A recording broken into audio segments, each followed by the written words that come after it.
नमस्कार साथियों, स्वागत है आपका अपने YouTube चैनल एमबीडी क्लास पे। दोस्तों, अब तक हमने कंप्यूटर के 6 प्रैक्टिस सेट देखे हैं। आज आपके सामने 7वां प्रैक्टिस सेट है और आज हम फिर से 30 MCQs लेंगे कंप्यूटर से रिलेटेड। तो दोस्तों शुरू करेंगे। शुरू करने से पहले वीडियो को लाइक ज़रूर करें, अपने मित्रों के साथ ज़्यादा से ज़्यादा शेयर करें फटाफट। और दोस्तों, अगर आप एमबीडी क्लास के यूट्यूब चैनल पर नए हो तो एमबीडी क्लास के यूट्यूब चैनल को सब्सक्राइब जरूर करें, साथ ही में बेल आइकन को ऑन जरूर करें ताकि हमारे नोटिफिकेशन आप तक पहुँचते रहें।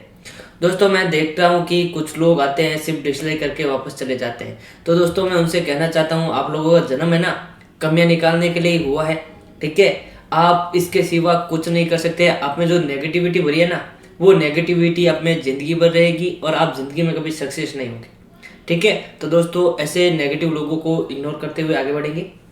तो दोस्तों शुरू करते हैं अपना पहला क्वेश्चन है, निम्न में से कौन सी मेमोरी अस्थायी प्रकृति या वोलेटाइल नेचर की होती है? ए है डी रैम, बी है पी रोम, सी है ईपी रोम और डी है उपयुक्त सभी। कौन सी मेमोरी है जो आपके वोलेटाइल नेचर की होती है? वोलेटाइल नेचर यानी कि अस्थायी प्रकृति की होती है। तो दोस्तों, इसका राइट आंसर हो जाएगा आपके डी रैम। डी रैम की फुल फॉर्म है डायनामिक रैम, ठीक है। तो दोस्तों, आपके जो रैम होती है, रैम एक वोलेटाइल नेचर की होती है, अस्थायी प्रकृति की होती है। जबकि आपकी रोम होती है, रोम आपकी नॉन वोलेटाइल नेचर की और स्थायी प्रकृति की होती है।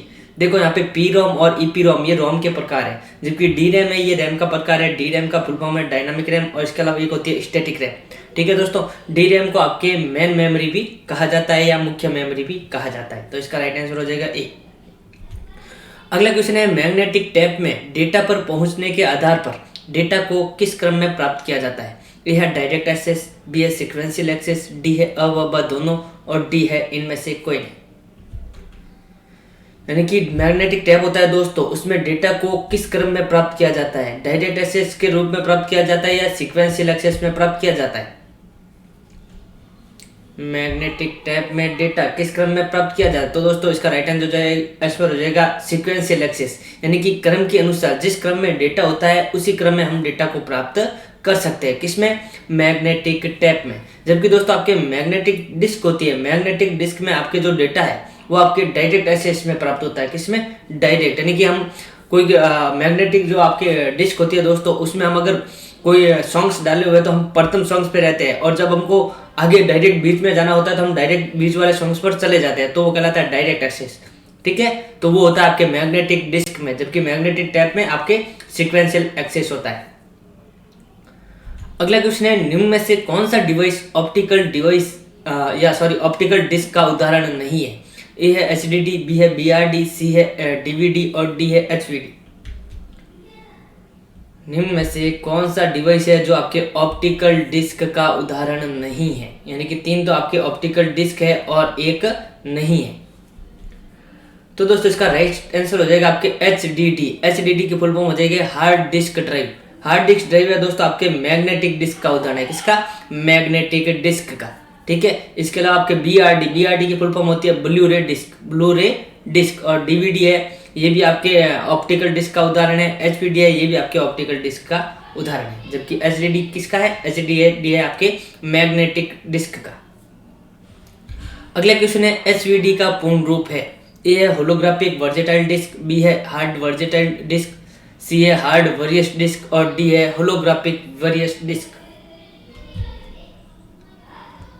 एचवीडी का पूर्ण रूप, एचवीडी क्या है दोस्तों? तो एचवीडी आपके एक मैग्नेटिक डिस्क का उदाहरण है। किसका उदाहरण है?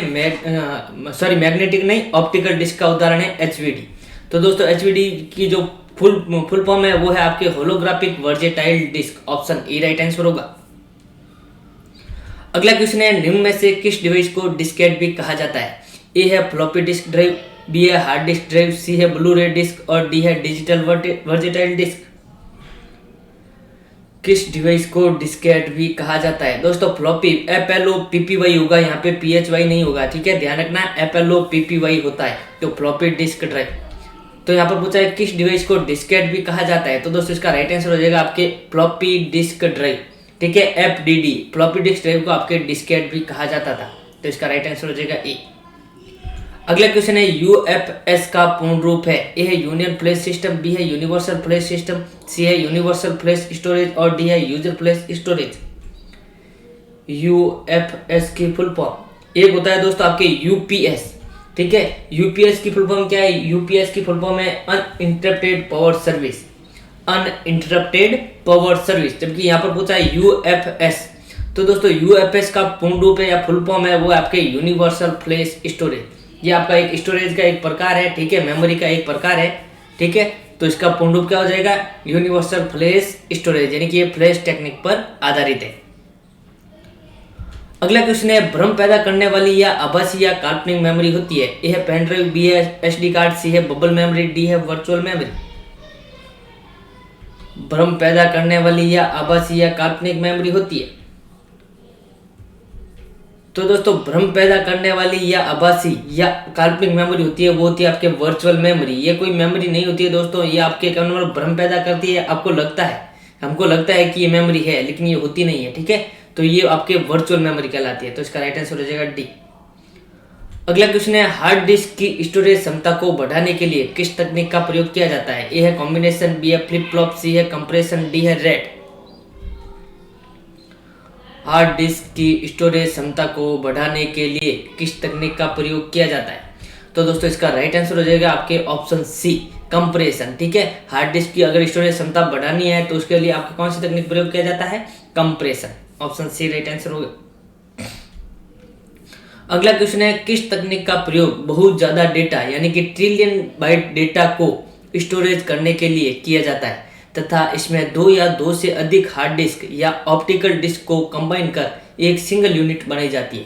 ए है कॉम्बिनेशन, बी है फ्लिप फ्लॉप, सी है कंप्रेशन और डी है रैट। क्वेश्चन को आराम से पढ़िए दोस्तों। क्या पूछा जा रहा है कि यहाँ पर पूछा जा रहा है कि वह कौन सी तकनीक है जिसका प्रयोग बहुत ज्यादा डेटा यानी कि ट्रिलियन बाइट डेटा को स्टोरेज करने के लिए किया जाता है तथा इसमें दो या दो से अधिक हार्ड डिस्क या ऑप्टिकल डिस्क को कंबाइन कर एक सिंगल यूनिट बनाई जाती है? तो दोस्तों वो तकनीक है आपके रैड। क्या है? रैड। रैड की फुल फॉर्म आगे आएगी दोस्तों, मैं कंप्लीट बताऊंगा आपको। तो ये तकनीक रैड होती है जिसमें क्या किया जाता है, जिसमें दो या दो से अधिक हार्ड डिस्क होती है या ऑप्टिकल डिस्क होती है, उनको कंबाइन करके एक सिंगल यूनिट बना दी जाती है। तो इसका राइट आंसर हो जाएगा डी। अगला क्वेश्चन है, उच्च स्तरीय भाषा को निम्न स्तरीय भाषा या मशीनी भाषा में बदलने का कार्य करता है? ए असेंबलर, बी कंपाइलर, सी इंटरप्रेटर, डी है बी व सी दोनों।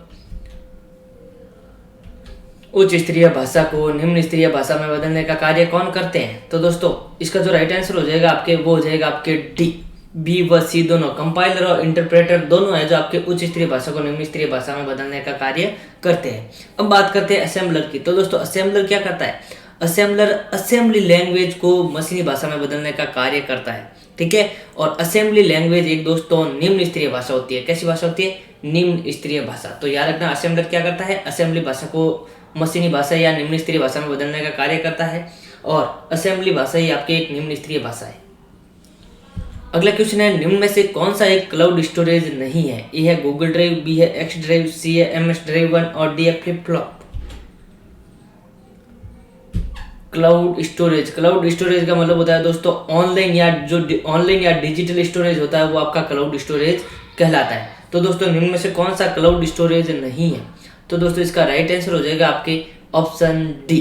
ठीक है, फ्लिप फ्लॉप। फ्लिप फ्लॉप एक आपके इलेक्ट्रॉनिक परिपथ होता है, ठीक है, जो एक बिट डेटा को स्टोर करने का कार्य करता है। जबकि आपके गूगल ड्राइव है, एक्स ड्राइव है, एमएस ड्राइव 1 है, ये सारे के सारे आपके क्लाउड स्टोरेज है, जिसे आपके ऑनलाइन या डिजिटल स्टोरेज भी कहा जाता है। अगला क्वेश्चन है, किस मेमोरी का प्रयोग टेलीफोन तथा रोबोटिक्स के लिए किया जाता है? ए है फ्लिप फ्लॉप, बी है वर्चुअल मेमोरी, सी है बबल मेमोरी और डी है पेन ड्राइव। किस मेमोरी का प्रयोग टेलीफोन तथा रोबोटिक्स के लिए किया जाता है? तो दोस्तों इसका राइट आंसर हो जाएगा आपके सी, बबल मेमोरी। बबल मेमोरी का प्रयोग है टेलीफोन में किया जाता है, रोबोटिक्स में किया जाता है और दोस्तों इसके अलावा मिलिट्री में भी आपके बबल मेमोरी का प्रयोग किया जाता है। आपने सुना होगा वॉकी टॉकी, तो ठीक है, तो वॉकी टॉकी में भी आपके बबल मेमोरी होती है। तो इसका राइट आंसर हो जाएगा सी। अगला क्वेश्चन है, निम्न में से कौन सा एक इलेक्ट्रॉनिक परिपथ होता है जो एक बिट डेटा को स्टोर करने का कार्य करता है? ए है फ्लिप फ्लॉप, बी है वर्चुअल मेमोरी, सी है बबल मेमोरी, डी है एसडी कार्ड। ये तो दोस्तों अभी मैंने पीछे ही बताया है इसका। ठीक है, एक इलेक्ट्रॉनिक परिपथ होता है जो एक बिट डेटा को स्टोर करने का कार्य करता है। तो दोस्तों वो है आपका फ्लिप फ्लॉप, यानी कि इसका राइट आंसर हो जाएगा आपके ए, ठीक है। तो एक बिट डेटा को स्टोर करने का कार्य कौन करता है? फ्लिप फ्लॉप, जो कि आपके एक इलेक्ट्रॉनिक परिपथ होता है। और वर्चुअल मेमोरी अभी हमने देखा था आभासी और काल्पनिक या भ्रम पैदा करने वाली मेमोरी होती है। बबल मेमोरी तो टेलीफोन होता है, ठीक है, रोबोटिक्स है और मिलिट्री में बबल मेमोरी का प्रयोग किया जाता है। एसडी कार्ड भी आपके एक सिक्योर कार्ड होता है, ठीक है, सिक्योर डिजिटल कार्ड। अगला क्वेश्चन है, निम्न में से कौन सा एक ऑपरेटिंग सिस्टम नहीं है? ए है स्पाईवेयर, बी है सोलोरिज, सी है साम्बियन और डी है क्रोमियम। निम्न में से कौन सा एक ऑपरेटिंग सिस्टम का उदाहरण नहीं है या ऑपरेटिंग सिस्टम नहीं है? तो दोस्तों इसका जो राइट आंसर हो जाएगा कि ऑपरेटिंग सिस्टम नहीं है, तो दोस्तों वो है आपका स्पाईवेयर। स्पाईवेयर एक आपका मलवेयर प्रोग्राम है या मैलिशियस प्रोग्राम है या एक गंदा प्रोग्राम है जो कंप्यूटर को नुकसान पहुंचाने का कार्य करता है। कौन? स्पाईवेयर। ये भी आपके एक वायरस की तरह ही होता है, तो इसका राइट आंसर हो जाएगा। जबकि सोलोरिज है, साम्बियन है, क्रोमियम है, ठीक है, इसके अलावा iOS है, मैक ओएस है, विंडोज है, ये सारे के सारे क्या आपके ऑपरेटिंग सिस्टम के उदाहरण है। अगला क्वेश्चन है, कंप्यूटर की सबसे तेज मेमोरी होती है? ए है रैम, बी रोम, सी है रजिस्टर और डी है वर्चुअल मेमोरी। कंप्यूटर की सबसे तेज मेमोरी, दोस्तों कंप्यूटर की जो सबसे तेज मेमोरी है वही आपके स्टोरेज क्षमता में सबसे छोटी मेमोरी है। तो दोस्तों कंप्यूटर की जो सबसे तेज मेमोरी है वो है आपकी registers. Option C right answer होगा। और दोस्तों स्टोरेज क्षमता में सबसे छोटी मेमोरी भी आपके रजिस्टर्स ही है, ठीक है। ये बिट में होती है, 32 बिट, 64 बिट, आपने सुना होगा, ठीक है। तो ये रजिस्टर्स होती है, तो इसका राइट आंसर हो जाएगा सी। अगला क्वेश्चन है, निम्न में से कंप्यूटर की कौन सी भाषा हाई लेवल लैंग्वेज या उच्च स्तरीय भाषा नहीं है? ए है फोर्ट्रान, बी है कॉमल, सी है C++, डी है सी। कंप्यूटर की कौन सी भाषा हाई लेवल लैंग्वेज या उच्च स्तरीय भाषा नहीं है? तो दोस्तों इसका राइट आंसर हो जाएगा आपके सी है, जो आपके एक मध्यम स्तरीय भाषा है। कैसी भाषा है? मध्यम स्तरीय। दोस्तों सी लैंग्वेज है आपके उच्च स्तरीय भाषा और निम्न स्तरीय भाषा का मिश्रण है, दोनों का मिश्रित रूप है, ठीक है।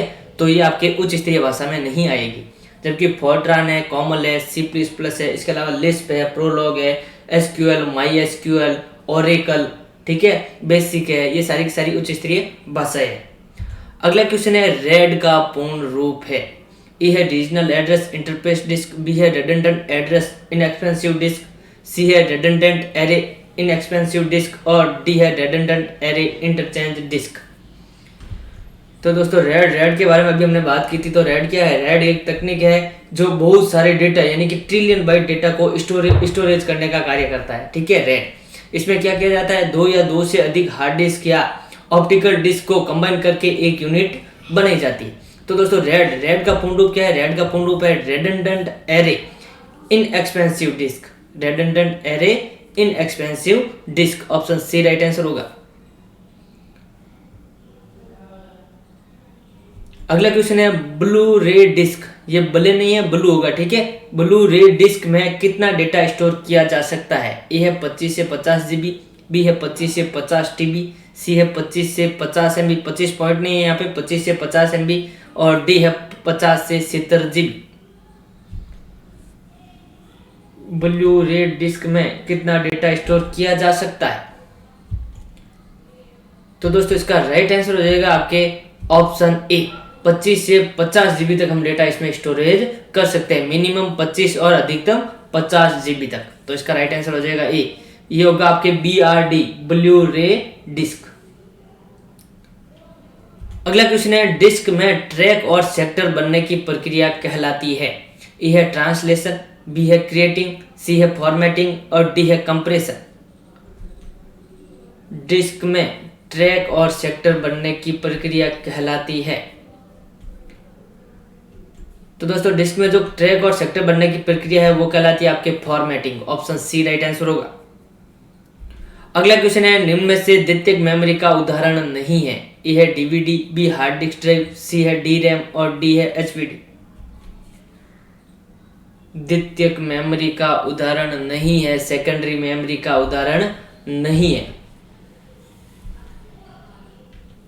इसका राइट आंसर हो जाएगा सी, DRAM का फुल फॉर्म है डायनामिक रैम। तो दोस्तों रैम और रोम आपके प्राथमिक मेमोरी है, ठीक है, प्राइमरी मेमोरी है। जबकि आज के DVD है, हार्ड डिस्क ड्राइव है, HDD है, ये आपके क्या है? द्वितीयक मेमोरी का उदाहरण है, सेकेंडरी मेमोरी का। अगला क्वेश्चन है, मैग्नेटिक डिस्क में वर्ताकार घेरों को कहा जाता है? ए है सेक्टर, बी है क्लस्टर, सी है ट्रैक और डी है सिलेंडर। मैग्नेटिक कह सकते हो, ऑप्टिकल डिस्क भी होती है, ठीक है। तो मैग्नेटिक डिस्क में जो वर्ताकार घेरे होते हैं उनको क्या कहा जाता है?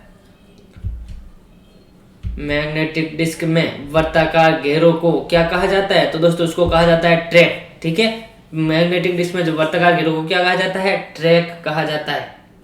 अगला क्वेश्चन है, 1 ट्रिलियन में खाली जगह होते हैं 1 MB, 1 GB, 1 KB, 1 TB।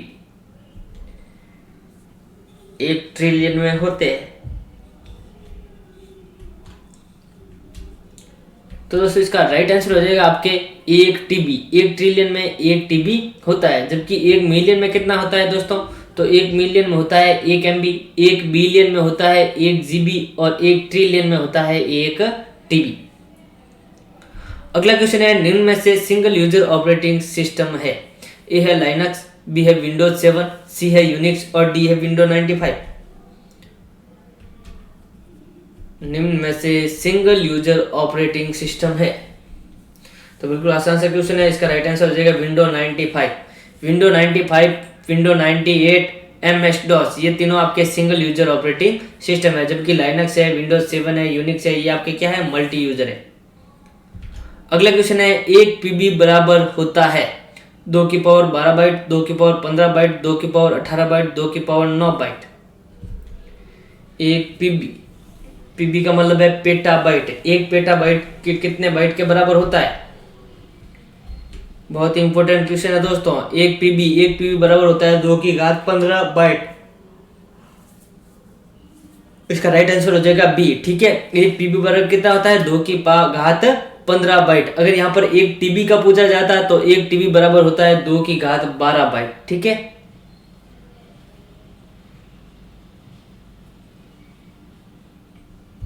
अगला क्वेश्चन है, बायोज की पूर्ण रूप है या बायोज का पूर्ण रूप है?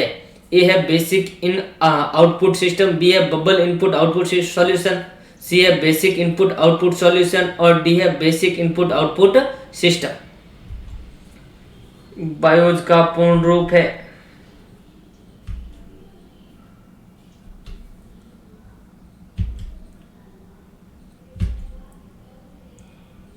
इसका राइट आंसर हो जाएगा बेसिक इनपुट आउटपुट सिस्टम। दोस्तों बायोज का पूर्ण रूप क्या है? Basic input output system. BIOS chip होती है दोस्तों, बायोज चिप कहा जाता है आपके रोम को। किसको कहा जाता है? रोम को। अगला क्वेश्चन है, निम्न में से मेमोरी मापन की सबसे बड़ी इकाई है? ए है किलोबाइट, बी है एक्साबाइट, सी है पेटाबाइट और डी है टेराबाइट। निम्न में से मेमोरी मापन की सबसे बड़ी इकाई है? दोस्तों यहाँ पर निम्न में से लिखा है, यानी कि मतलब इन चारों में से बताना है सबसे बड़ी इकाई कौन सी है मेमोरी मापन की। तो दोस्तों इसका राइट आंसर हो जाएगा आपके एक्साबाइट, ठीक है। तो ऑप्शन बी राइट आंसर होगा। अगला क्वेश्चन है, chain printer, bed printer, drum printer निम्न में से किस प्रिंटर का उदाहरण है? ए है पेज प्रिंटर, बी है लाइन प्रिंटर, सी है कैरेक्टर प्रिंटर, डी है इनमें से कोई नहीं। दोस्तों 3 प्रिंटर के नाम दे रखे हैं, आपको पूछा गया है ये प्रिंटर किस प्रिंटर के उदाहरण है? चैन प्रिंटर, बैंड प्रिंटर और ड्रम प्रिंटर। तो दोस्तों इसका राइट आंसर हो जाएगा लाइन प्रिंटर। ये है आपका चैन प्रिंटर है, बैंड प्रिंटर है और ड्रम प्रिंटर है, तीनों के तीनों आपके लाइन प्रिंटर के उदाहरण है। और दोस्तों लाइन प्रिंटर की जो गति मापने की इकाई है वो है आपकी LPM, लाइन प्रति मिनट, जबकि पेज की क्या है? पेज की मैंने बताई थी आपको पृष्ठ प्रति मिनट। सबसे तेज प्रिंटर कौन सा है? तो दोस्तों सबसे तेज प्रिंटर है आपका लेजर प्रिंटर, जो कि आपका पेज प्रिंटर का उदाहरण है। और सबसे धीरे चलता है वो चलता है आपके कैरेक्टर प्रिंटर। अगला क्वेश्चन है, punching drafts, architecture maps, blueprints and 3D printing के लिए किस आउटपुट डिवाइस का प्रयोग किया जाता है? ए है प्रिंटर, बी है प्रोजेक्टर, सी है प्लॉटर और डी है ट्रैक बॉल।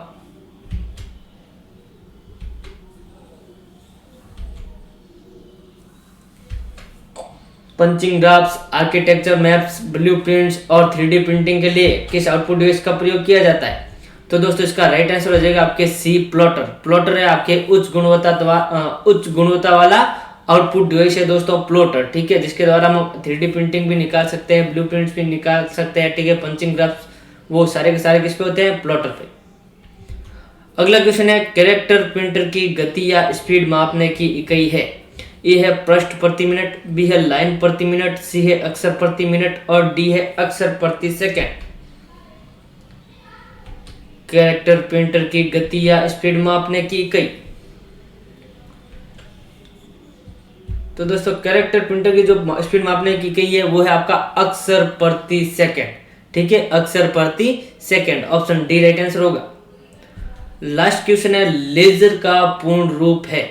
ए है light amplitude stimulated emission of radiation, B है light amplitude stimulated emission of radio, C है light amplification stimulated emission of radiation और डी है light amplitude simplification emission of radiation.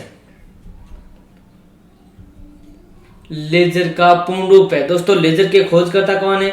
तो laser के खोजकर्ता आपके थियोडर मैनन। याद रखना, लेजर के खोजकर्ता कौन है? थियोडर मैनन। अगर पूछ लिया जाए लेजर प्रिंटर के आविष्कारक कौन है, तो दोस्तों लेजर प्रिंटर के आविष्कारक है आपके गैरी स्टॉकवेदर। ठीक है, गैरी स्टॉकवेदर है वो लेजर प्रिंटर के आविष्कारक है, जबकि लेजर के आविष्कारक कौन है? लेजर के खोजकर्ता थियोडर मैनन। तो दोस्तों लेजर का जो पूर्ण रूप है वो है आपका light amplification stimulated emission of radiation, option C right answer होगा।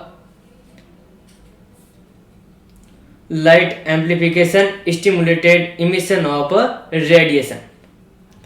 तो दोस्तों ये थे आज के आपके टॉप 30 क्वेश्चंस। वीडियो अच्छा लगा हो तो लाइक जरूर करें। अगर दोस्तों ये जो आपके डिसलाइकर आ रहे हैं, इन डिसलाइकर को हमको इग्नोर करके ही चलना है, क्योंकि इनसे हमें कोई मतलब नहीं है। ये लोग वो हैं जो आते हैं डिसलाइक करने के लिए ही आते हैं। ठीक है, ना तो इनका पढ़ाई से कोई मतलब होता है, ना कोई बात। ये आपके यूट्यूबर होते हैं, ठीक है, जिनको आपको ना यूट्यूब आगे बढ़ता हुआ नहीं देखते हैं, तो लोगों में कमियां निकालने लग जाते हैं और डिसलाइक करने लग जाते हैं। तो दोस्तों ये जिंदगी में कभी सक्सेस होने वाले लोग नहीं है। तो दोस्तों मिलेंगे हम नेक्स्ट प्रैक्टिस सेट के साथ। अगर आपको कोई कहीं कंफ्यूजन लग रहा हो तो कमेंट बॉक्स में जरूर लिखे दोस्तों। ठीक है, अगर आपको इनके पीडीएफ चाहिए दोस्तों क्वेश्चंस के, तो हमारा टेलीग्राम ग्रुप है एमबीटी क्लास। आप सर्च कीजिए टेलीग्राम पे एमबीटी क्लास, आपके सामने आ जाएगा। ठीक है, ज्वाइन कर लीजिए। इंस्टाग्राम पे भी हमारा पेज बना हुआ है एमबीटी क्लास के नाम से।